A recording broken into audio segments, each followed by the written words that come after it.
Бүгүнкү күндө бизде 40 бала тарбияланып жатат.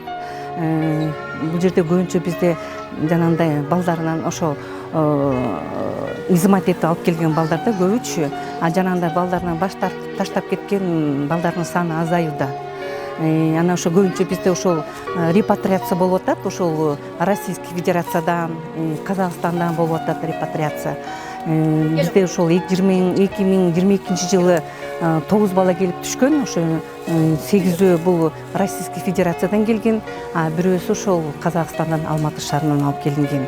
Анан ошо статистикага караганда мынакей быйыл былтыркы жыл менен салыштырмалуу 3 айдын ичинде бизде деген мынакей былтыр 5 бала түшсө, быйыл 4 бала келип түштү ошо биринчи кварталында эле 2023 жылдын. Репатриация болуп келген балдар көбүнчө эле булар ошо баласынан баш тарткан же таштап кеткен да. Себебин алардын биздин мигранттар ошол жакка барып, ал жактын шартында деген убактылуу врачтын көзөмөлүндө боло албай, жаш кыздар кетет. Алар көп мындай кандай десем, мындай эне болуу жөнүндө андай көп кабары жок. Жаш болуп алданып калган жаш кыздар, келиндер, анан алардын жашаган турмуш шарты, анан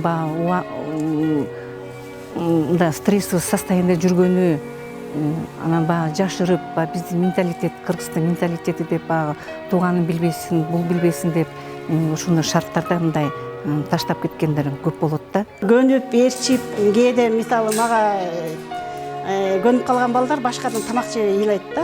Мени карашат, берип койчу деп. Анан түшүнөбүз, булардын тилин түшүнүп калат экен да, иштегенде тилин, көз карашынан ыйлаганда эле эмнени каалап атат, сусап атабы, же бир оюнчук алып келип атабы, же чычып койду, же тийип койду, ошону дароо билебиз да. Биякта негизи баланы сүйгөн, балага мээрим төккөн, балага жакшы мамиле кылган тарбиячылар керек да. Тарбиячылар, бала багуучулар керек. Эгер баланы сүйбөсө бат эле кетип калышат. Бат эле кетет. Анткени бул балдар өзгөчө балдар да, башкача балдар. Буларга өзгөчө, башкача бир мамиле кылыш керек, башкача бир мындай караш керек буларды, өз балаңдай болуп. Эгер өз балаңдай карай албасаң, мээрим төгө албасаң, анда иштей албайсың бул жерде. Азыр күн жылуу болгонуна байланыштуу эшикке чыгып занятияларыбыз бар. Айлана чөйрө менен тааныштырабыз балдарды, ошо жаратылышты айтып тааныштырабыз. Ой, урушуп атат. Ай, тынч тургула дейт.